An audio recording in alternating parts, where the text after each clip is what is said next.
Hello, everyone, and welcome to another episode of Career Soul. I am delighted to welcome Dave Keenan to here with us today. He's had so many years of experience as an agile coach and then currently as a life coach. He's the author, founder of Sprint Living, and he's created a framework to help people create more intentional, fulfilling, and sustainable lives. So without further ado, hi Dave, welcome and thank you for joining us today. Thank you, Mina. Thank you. Very glad to be here. Thanks very much. So I have been going through your articles, your posts, and something that I am very curious to know more about is that how did you transition from being an agile coach into a life coach, and what was that turning point? What really inspired it? I think that, there's two directions for this. And the first one was that maybe over the last 10 or 15 years for me, well-being has become central.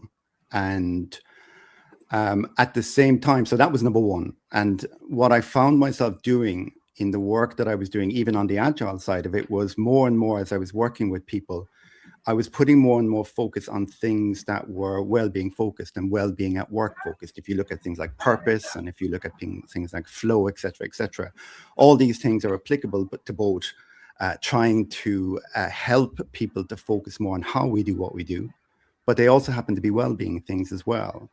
And so what I found was that there was an awful lot of the work that I was doing on the agile side that had not just overlap, but when you look a lot at the models for agile, when you look at this whole complex adaptive systems and how we work together as teams, a lot of that was exactly the same psychology, same kind of cognitive science as we have in well-being and how we relate to people both inside work and both outside work. So as I became more kind of passionate about well-being, at the same time, I was able to I come from it from an unusual place because most people who came to well-being come through it from doing a degree in some sort of health and either HR or some sort of personnel department or something like that. And I came from it from that kind of unique perspective of coming from an agile perspective. But a lot of the thinking is the same in terms of complex adaptive systems and how we improve well-being for people at work. But it was the topics that I came to first, things like purpose, things like flow, things like achievement, all these things that are hugely important for well-being happen to be hugely important for agile ways of working as well. Amazing. There are so many misconceptions about a fulfilling life or a fulfilling career. And in your experience working with people and coaching them, do you have anything, prominent in one of those misconceptions and how one can address them? The first thing is that the one thing that always interested me is that everyone says that we go to work and we come home at the end of the day. And it's like at the end of work, that's when our day ends. So, and then we talk about well-being and we forget that actually we have an opportunity to get most of our well-being from work. There's a guy who I love, a guy called Martin Seligman, and he's got something called the PERMA model. And the PERMA model says, right, these are 4 or 5 different things that give us well-being. And by the way, to the audience, this is absolutely what you need to do is to understand what are the drivers, what are the things that are important to you for well-being. But he talks about 5 different things. He says you need relationships with people, community, friendships. He says you need positive emotions, happiness, compassion. He says you need something called flow, which I mentioned a minute ago, which is the idea of being in the zone. He mentioned achievement, and he talks about purpose and meaning. And we talk about these as being crucial, fundamental things for well-being. But then the question is, these are also hugely important things at work. So most people think, I'll go to work. And in fact, the number, so throwing one out to you, Mina, what do you think the number is for engagement at work in the UK at the moment? I have no idea. Percentage. Give me anything. 30, 40? Engagement at work in the UK is at 10%. Oh my God. Leaving our well-being at home. And we're saying, right, I'm going to go to work, get that out of the way, and then I'm going to come home and I'm going to recuperate or recoup all my well-being. But when you look at the things I just mentioned, are the things that most people get their well-being from: purpose, meaning, achievement, flow, relationships. We're getting them from work, or we should be getting them from work, but we just don't think of it like that. So we're in this situation where we're going to work every day. We're coming home to recharge our batteries. And instead of looking at it from the other ways, what can we get from work which improves our well-being, which are all these things? I don't know about you, but like my wife is very much about relationships. So when she meets family and friends every day and has contact with people, her well-being meter, the slider goes up. For me, I need achievement. I need little micro achievement. That's why I'm kind of crucified on the weekend. But on the weekends, I have nothing to do and I hate it. And the reason is because I get my well-being from little micro achievements. And so once you realize that, you'll realize that at work, we're getting most of our well-being, or we should be getting most of our well-being. But it's up to us to kind of think of it and understand how we can do that from work. But that also makes sense. I mean, at least we spend 8 hours every day at work. So it makes up a large portion of our time in our lives. So it absolutely makes sense. This is it. This is the point. In terms of well-being, it's that simple. It's that way, and there is an alternative to this, right? People are saying, "Oh my God, I have a crappy job or I hate my job, and because of that, how can I get my well-being from work?"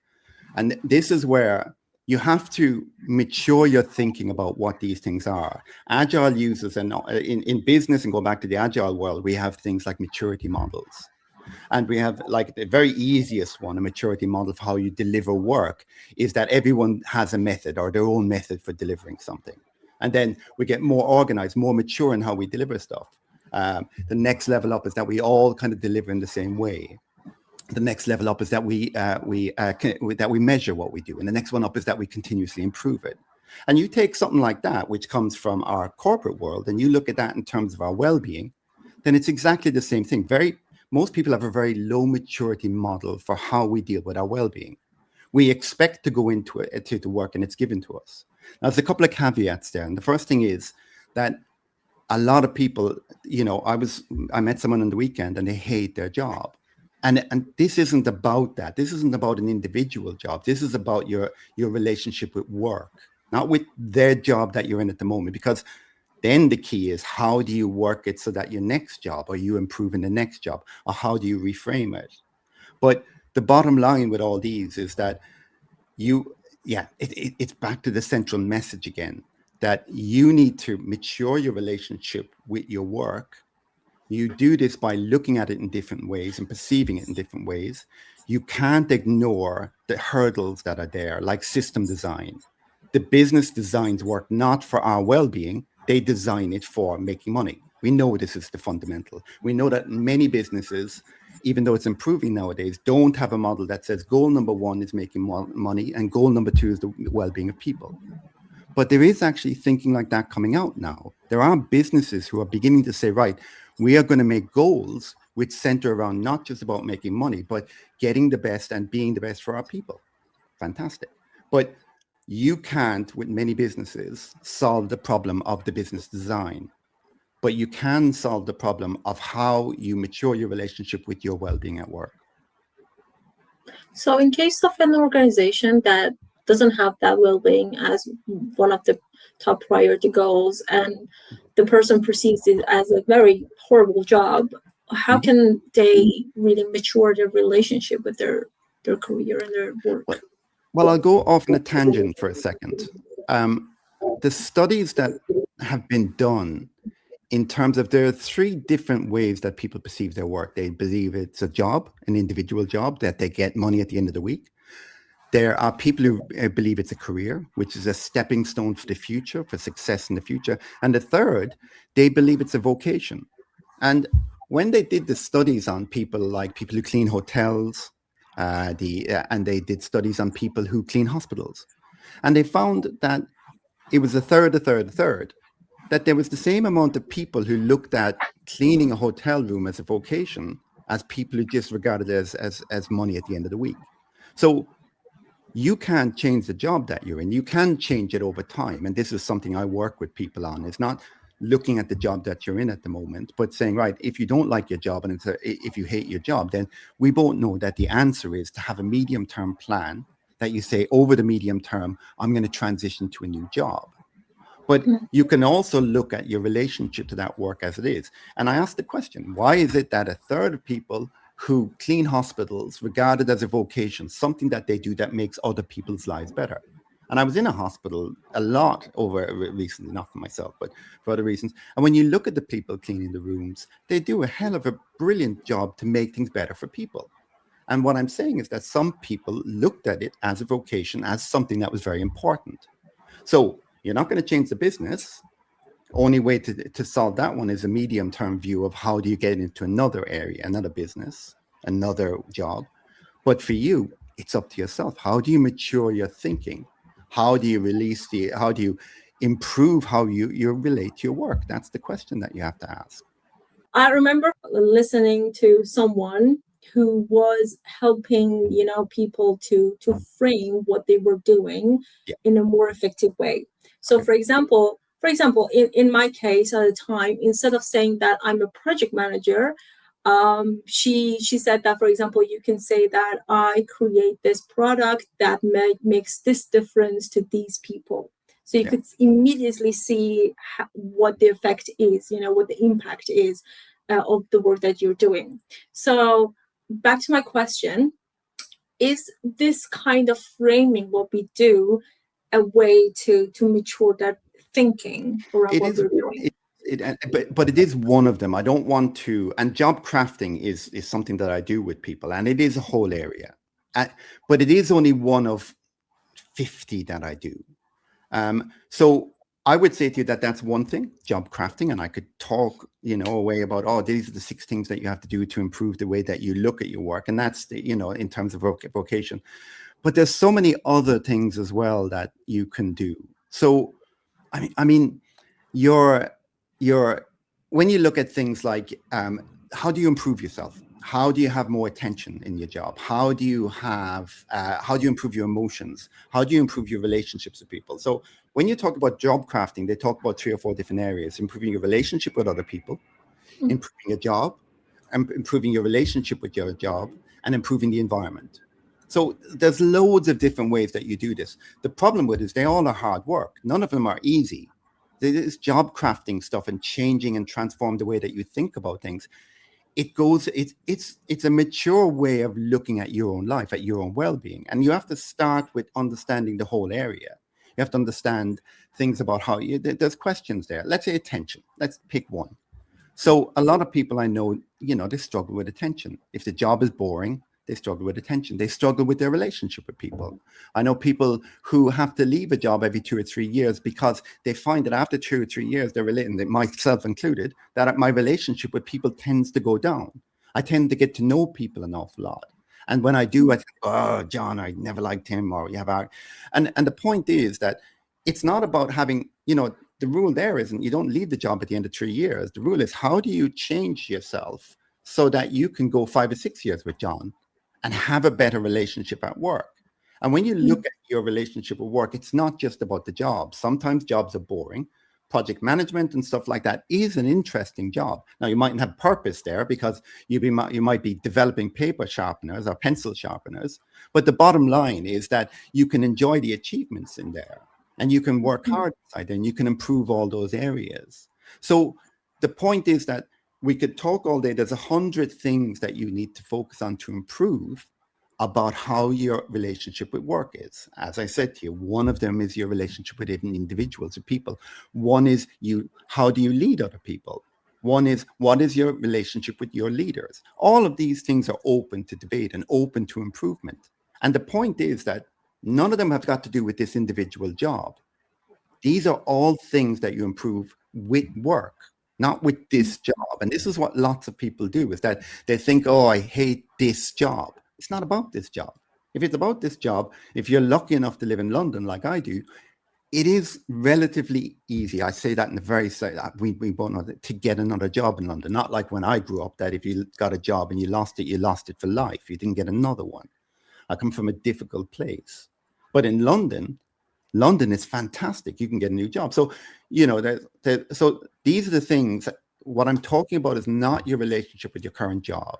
It's look at yourself. Look at the things that are good that you can be successful at. Look at the reasons why you're not successful. And then improve those. And these are all, I'm talking about the problem sides now. And I don't talk an awful lot about the problem sides. I talk about the improvement sides. And improvement sides are different because the problem sides is fixing. Okay. And fixing, when you look at things like agile and you look at things like Prince 2 for anyone who knows all this stuff, there are things that we do. We are fixated on fixing problems. We are threat. We're wired. It's evolutionary. We're wired for threat. We're very good at fixing problems. What we're not very good is improving the terrain that we work in, that we live in, who we are. And that's not a focus on what, that's a focus on how. And I used to tell this story that when I was working with people that I would say to them, so what do you do? And they could talk forever. They would just go, oh, I do this, and then I do this, and this is my job. And many people I work with love their job. And then you say to them, why did they do it? And they could give you some of them could give you mediocre answers in terms of why. I do it because this is the root cause. This is what I like about it. You ask people how they do things, and they just shut up because they've never given it any thought. They just go silent, tumbleweed. And the reason is because we don't focus on how we do what we do. And it's the same with agile. It's the same with project management. It's the same with well-being. People say to them, you say to them, oh, what do you do for well-being? They say, oh, I play soccer. I spend time with my family. And you ask them, no, but how do you approach your well-being? And they don't know. They just have never given it any thought. And agile is purely about how we do what we do. And so should well-being. We should be focused on how we do things. We should understand what are the things that bring us well-being. We should understand the things that bring us well-being at work. We should be looking to improve them. We're not wired to improve. We're wired to fix things, not to improve the environment that we're in for ourselves. And that's the key, is that we start moving or shifting our perspective from focusing on what to focusing on how.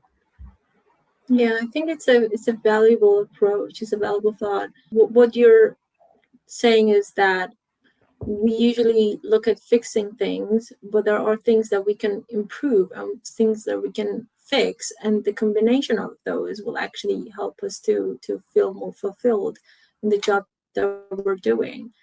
Exactly. Beyond that, the way that you approach each of those is completely different. So the methods and the frameworks that you use to fix something are not the same thinking that you have to do to improve something. So there are four. I've got part of my framework is that I've got four different things that problems you're trying to solve, or things you're trying to improve. You want to fix something.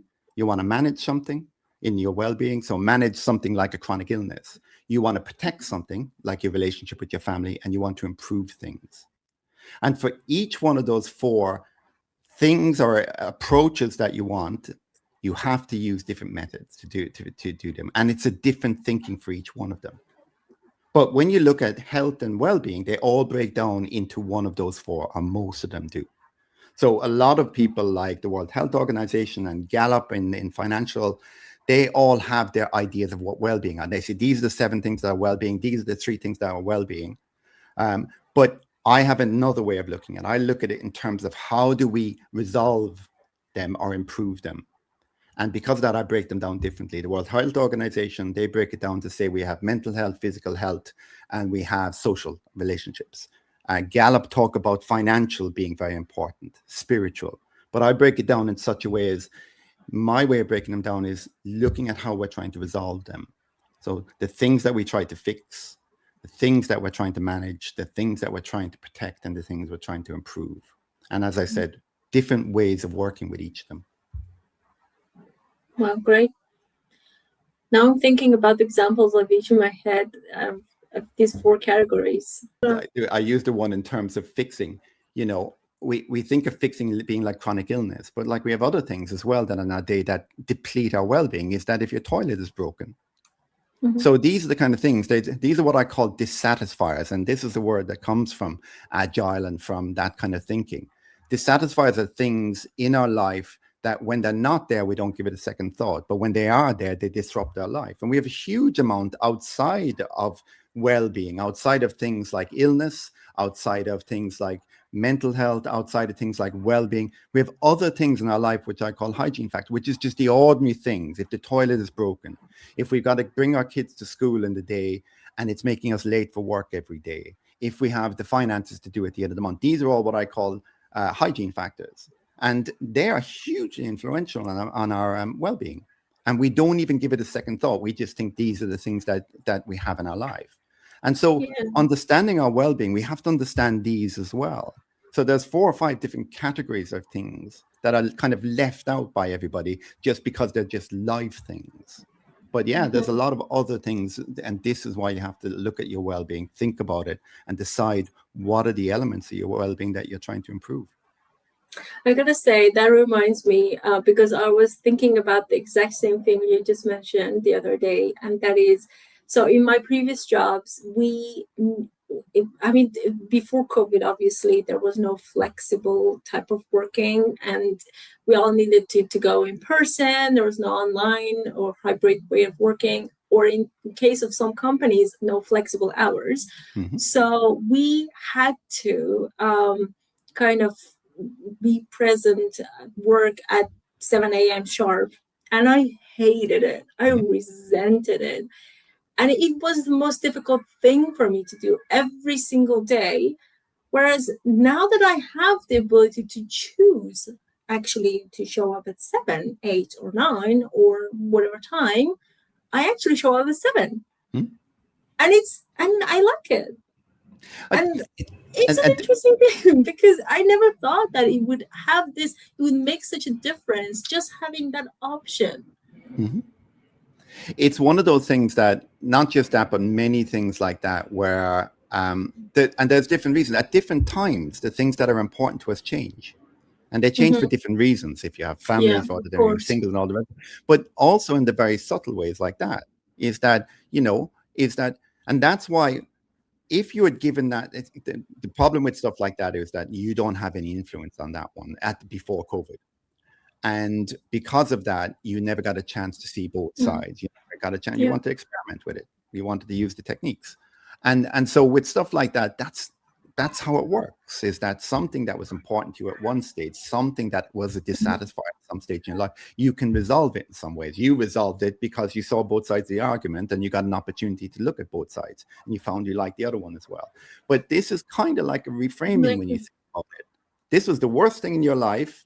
And after you gave it some thought and a bit of experimentation due to life and COVID, you were able to then test out that theory and you found that, actually, I don't care as much. And it's the same way with lots of this kind of approach to being to many of the things that you want to change, is that you say to yourself, I'd like to improve, but you might in the end decide it's not worth improving. It's not important to me.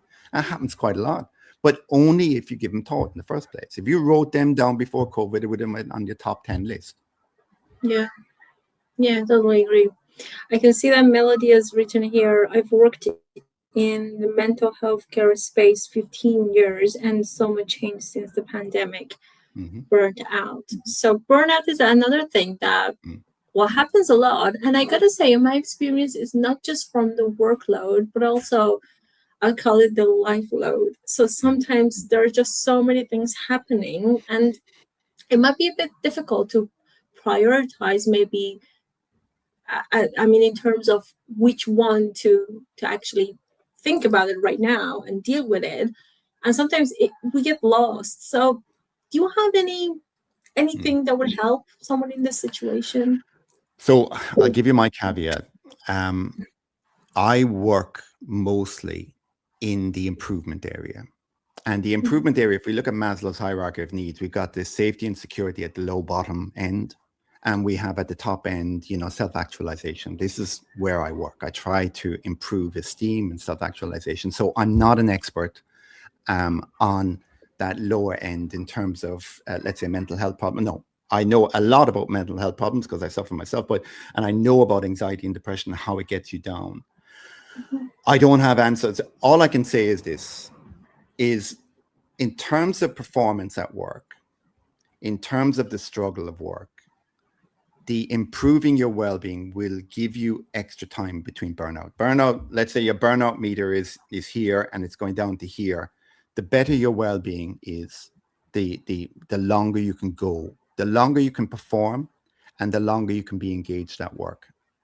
And I'm going to put my hands up and say, I can't help you in terms of you work in a hugely difficult area, because mental health, and I mean, from what I know in the UK, underfunded, lots of problems, lots of difficult time, very difficult thing. I don't know what to say to you in terms of improving your well-being. All I can say is that I do know that if you can understand what your well-being drivers are and separate it out, because I've got the three things. You've got illness and how to resolve that, like my anxiety. I've got my well-being, which is about understanding about achievement, understanding what the important things, and then the hygiene factors. We've thrown them over there. And when I understand them, and I take steps to improve them, like my anxiety, and I do things like I do a huge amount of meditation, and that's been hugely powerful. And I would say to anyone, I don't come on these podcasts to say it, but if there's one thing that has transformed my life in terms of giving me resilience, helping me with my emotional control, with my reactivity, even my behaviors, it's been meditation over the years. And nothing has come clear except exercise, cardio exercise. And, you know, so, but I don't have the answers in terms of what are the ways to do it, but I do know that the better you've thought about your well-being, the more you're in tune with your well-being, and the more you can improve those sliders of your well-being, the longer you can go in a very difficult situation. Yeah, in my experience, being self-aware of how I'm feeling right now and what I'm thinking and what has led to this. So the way that works for me is to write things down, and it just makes it clear. So, but I do realize that people have different methods. Some people want to talk about it. Some people want to talk to a professional, I mean, about it with a friend, someone else, or in case of me writing. But yeah, I mean, it would be different for every person, but it's essential to be able to find it. One more question that I would, yes. Yeah. I work with people for a month to figure out the base, in terms of not a month as in 8 hours a day, but like we meet twice a week, let's say for 2 hours a week. And it takes a month to figure out things like, what are your well-being drivers? What are your values? What are your goals? So it does take a lot of work to understand what the kind of basics are.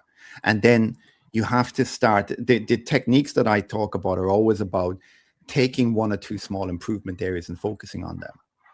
And you'd be surprised. I had one recently that I really liked, was a friend of mine who I was working with, and they didn't have a great relationship with their son, who lived in a different place. And they just gave it some attention. What I will say is that anything in the improvement realm is a skill. So and this is all in the research. I do a bit of dabble in Buddhism, and the Dalai Lama always says, if you want to be a mathematician, you go to school and you do mathematics, and then you go to university, and then you become a mathematician. You do it every day.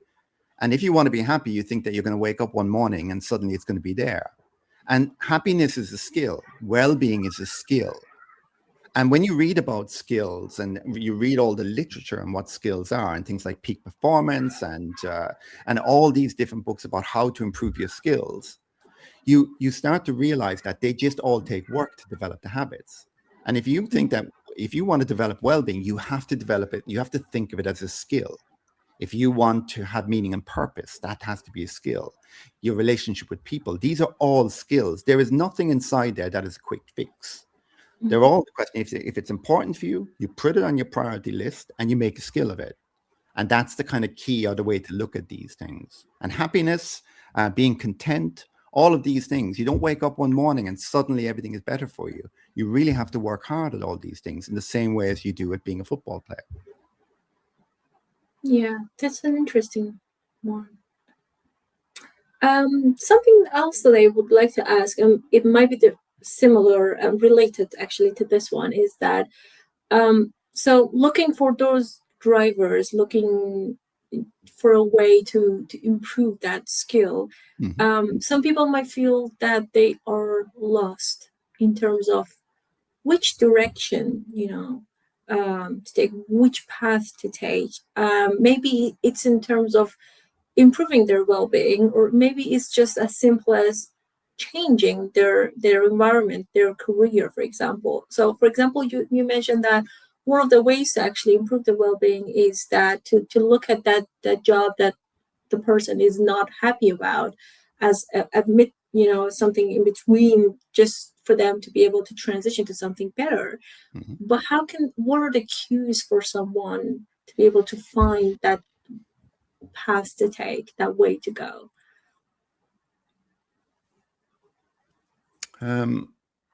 Again, we're looking at these as problems. This is what we always do. We're wired for threat. So we're Okay. always asking the question about, if I'm in a disastrous job, how do I get out of it? And what are the cues? If we're talking about habits, the one thing like habit says more than anything else is that the problem with habits are the environment. That's the fundamental, that's the number one thing to change anything.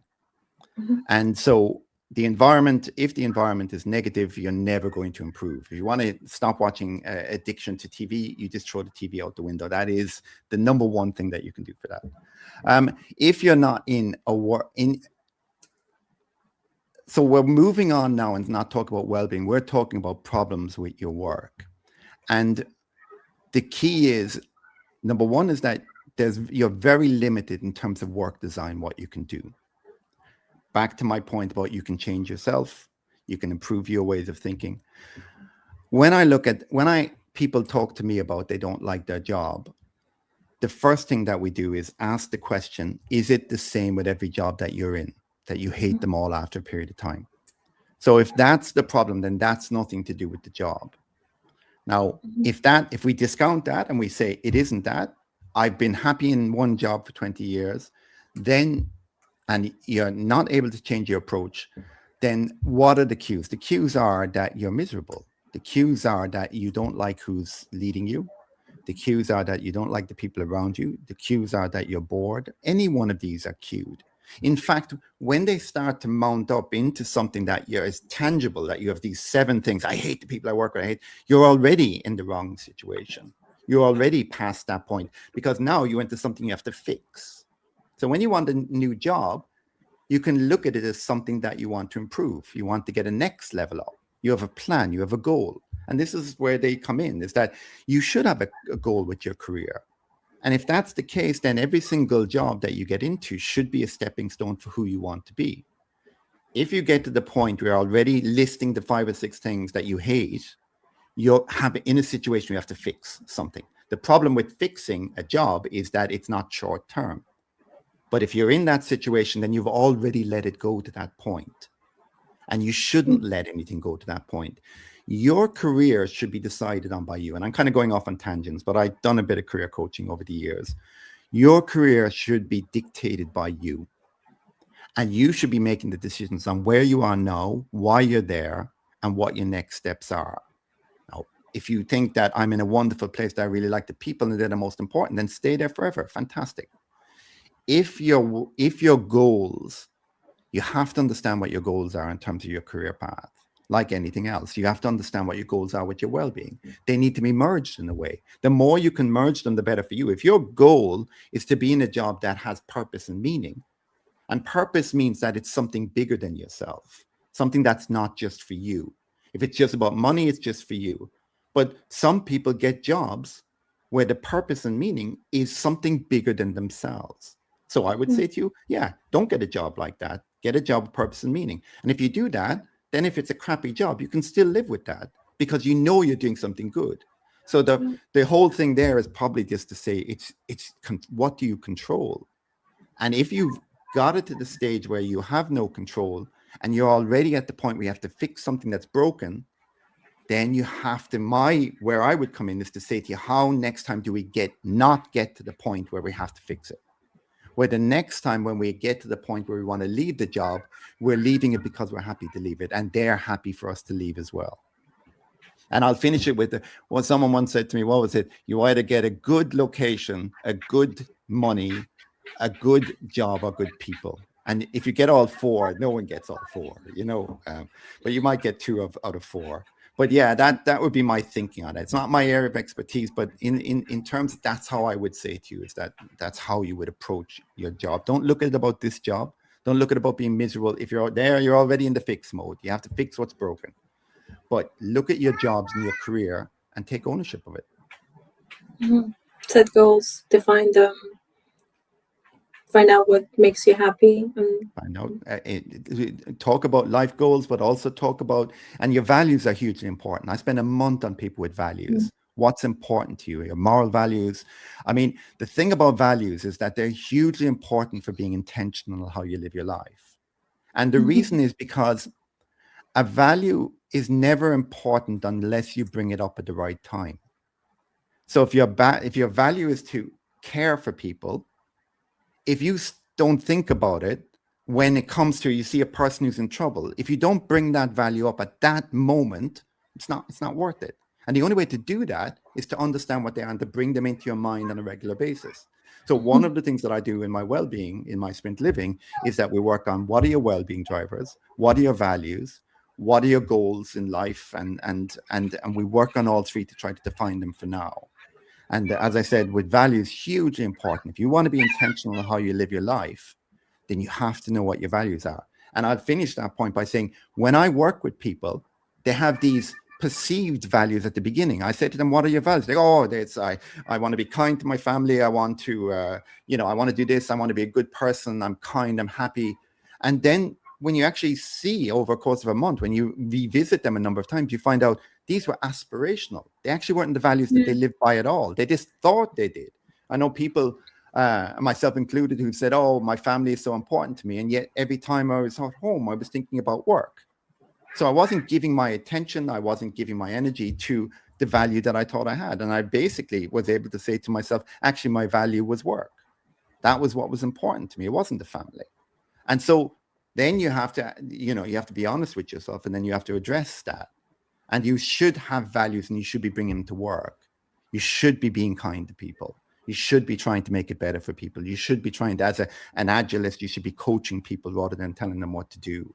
These are the kind of values that we should be bringing, and we should be revisiting them all the time, because when it's important, that's when we want to bring them into our minds so that we do have kindness to people. Wow, great advice. Thank you.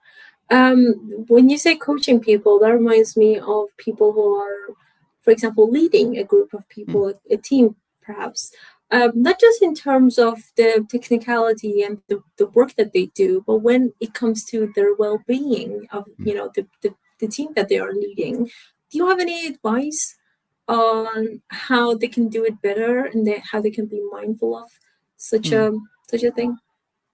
Well, the first thing is that there's a stat. The stat says that 70% of the variation of engagement comes from the leader. So they have a huge amount of influence on our engagement. And one of the things that well-being, they can't track how improving well-being improves our engagement, because it doesn't. It can improve our performance, but it doesn't. There's no link at the moment, no tangible link, a conclusive link that says if we improve well-being, we improve engagements. That's interesting. But it's interesting to know that leadership are hugely influential on how we feel at work. And I go back to some of the great theories, self-determination theory and SDT and stuff like that. Theory X is that the leaders and the environment and the company believe that the people who are working there don't want to be there. But when they are there, they'll give you good work, but only if you give them carrot and stick. So if you make sure that they get enough extrinsic motivation, you give them enough money and say, oh, we're going to give you a big bonus if you do this. Theory X is the companies that believe that that's the truth and that they have to live with that. Theory Y is the company believes that people actually want to be there and that they will give you their all if you give them things like autonomy, intrinsic motivation, autonomy, mastery, and purpose. And the key is that I've worked in companies that are Theory X companies and Theory Y companies. I've worked with leaders who are the Theory X leaders and Theory Y leaders. So these are kind of the ways to do it. And here's the point. It's not as easy to say, oh, I want to be Theory Y, because even the people who are working there, some of them are Theory X people. And the reason they're Theory X people is because when you look at that, the idea of Theory Y, the idea of people being collaborative and have autonomy and mastery and purpose, we go through our whole lives. We go to school where we're treated as individuals. There's no collaboration in school. We go to universities where there's minimum. We go to jobs, and many jobs, especially regulated jobs, there's no talk at all about collaboration. Your remuneration, all your bonuses are about you as an individual. And the whole point is that I know people whose whole career has been about you as an individual getting the best for you. So if you come in and say, I'm going to have a theory Y attitude, which is about autonomy and everyone being the best they can be, a lot of people struggle with it. Their answer is, no, tell me what to do and I'll do it. So a good leader, just on that one alone, will understand the type of people that you got working with you. Have you got theory X people? And it's all about a slider. So it's not about making theory X and then going to theory Y. It's about moving the slider a bit in that direction. So all the time, a good leader is trying to coach people to be better to be, to have more autonomy, to be able to accept autonomy, and to be able to work better at that. That's why things like agile, we have lots of arguments about agile because people say it doesn't work. One of the big things is that it's about autonomy, mastery, and purpose. I've worked with people that I've worked with people who invented their own ways of doing agile. And then I've worked in companies where people are like, I've been doing innovation. I once went to a place and we taught them innovation.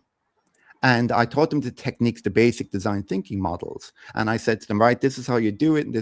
And then afterwards, I gave them the post-it notes. And I said, right, let's come up with ideas. And it was like, again, tumbleweed. No one could come up with an idea because they'd gone through a whole career of never been asked to come up with any new ideas. They could do their jobs well. And so when you look at stuff like that, you have to understand the people that you have in front of you. And you have to start from where they are. I believe in theory Y. I believe in having autonomy, mastery, and purpose. I believe that you don't give people carrot and sticks. But I also understand that most people's career has been in the opposite direction. I've worked in banking environments. I've worked in regulatory and insurance. And the people inside there, they struggle in highly regulated because they're not allowed to be themselves. They're not allowed to have autonomy in terms of what they do. It's all about risk. And so, yeah, that's an important one is for a leader is to understand who you have. And I gave you the example of theory X and theory Y as one of the many examples of what a leader has to do as a leader. But it's always about moving the slider a small bit. And with well-being, the problem with well-being is that it's not on the goals for the company. Some are starting to do this now, but until well-being is a key central factor in how a company positions itself, instead of saying we want the shareholders to make enough money for the shareholders, until they start saying that our people are so important to us that we're going to put one goal inside there, which is going to be the well-being of our people. And we start seeing it now. Some senior leaders with pulse surveys have got an objective to get the pulse surveys more positive. And some of the questions inside in the pulse surveys are quite good to do that. But have I time to go off on a bit of a tangent? One of the problems with HR at the moment is that HR in the world that we live in at the moment, if you read this, the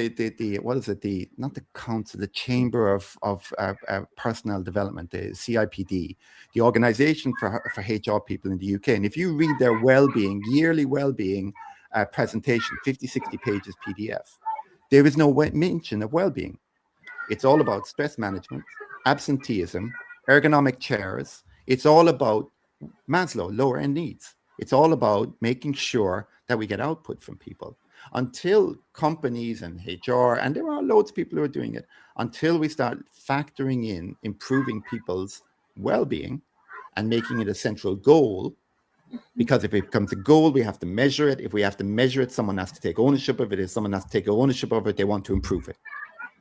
Until we have that, people are going to focus purely on the money side of it and the ergonomic chairs and stuff like that. And that's kind of, and again, there's loads of good companies out there doing fantastic stuff. And I've worked with some of them, and then I've worked with others. And in the last 20 years, like you said about COVID, a lot of good things have happened since the financial crisis. I worked in banks where they're talking different ways. They're talking in different ways about their people than they were before 2008. Yeah, completely understand.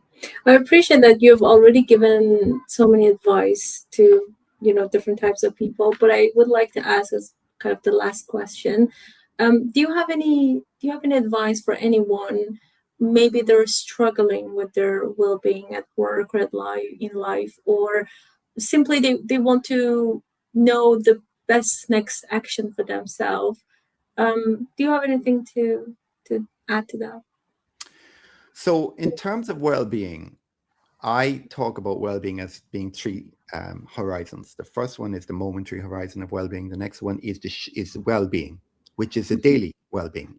Well-being is not, you can't go running every day for 2 weeks and then not run for every day for 2 weeks and expect to have well-being at the end. Well-being is on a cycle of about a day. So, and then there's long-term things like life satisfaction, life evaluation. We don't have to work on it every day to make sure that you're happy with your family and your career, but it's a long-term evaluation. So in terms of well-being, you have to understand what brings you momentary well-being, what brings you daily well-being, and then what are your life satisfaction goals? What's the long-term well-being that's important to you? And so my advice to anyone is to understand what brings you well-being, because if you don't understand it, then you can't achieve it. I'll go back to that story. Is that for me, micro achievements are really important. If I sweep the floor, I do the dishes, or I make $1 million, any of these things, they're all the same. They all give me a small endorphin rush, a small bit of dopamine. And so I need that in my day. If I don't get that, if you sit me on a couch on a Saturday, or if I go on holidays and I have nothing to do, I struggle with my well-being. And that's an amazing thing to know, because I know how to resolve it. So on a Saturday, I get up and sweep the floor and do the dishes.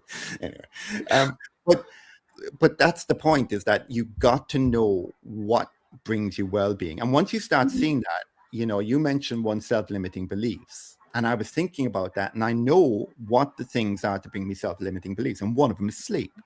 So now when I don't get enough sleep and I have self-limiting beliefs, I'm going, I know what that is. So only by understanding what are your drivers for well-being at the different cycles, at the different horizons, can you start to understand what's going on inside you when you have all those feelings about those things. And only then can you start improving them or working on them. Thank you. Thanks very much. So many insights. Actually, I'm going to write down, these 3 pillars that you just mentioned for myself going forward, because I absolutely feel the need to do so.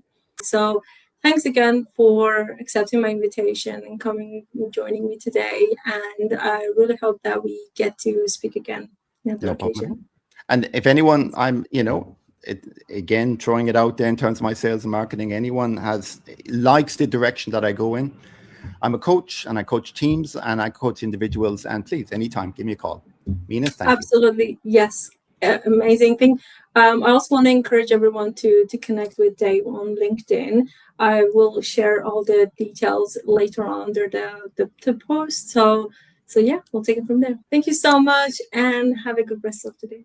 Thanks for your time.